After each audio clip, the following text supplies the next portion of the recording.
How to hide or unhide your job on REDnote. Hey everyone, welcome back to the channel. In today's video, I'm going to show you how you can hide or unhide your job on the REDnote profile.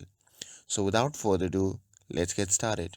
So first thing first, open the REDnote app in your device and make sure that you are logged in to your account. Once you have opened the app, simply tap on the profile icon shown in the bottom right corner of the screen, and in your profile page you can see the option labeled profile. Simply tap on that. From here, simply tap on job. In this section you can see the option labeled show job. You can simply hide or unhide your job on your REDnote profile by simply toggling on and off this option. And that's it. In just a few steps, you can hide or unhide your job on a REDnote. If you found this video helpful, don't forget to like, share and subscribe to get updated for more videos. Thanks for watching and I'll see you in the next video.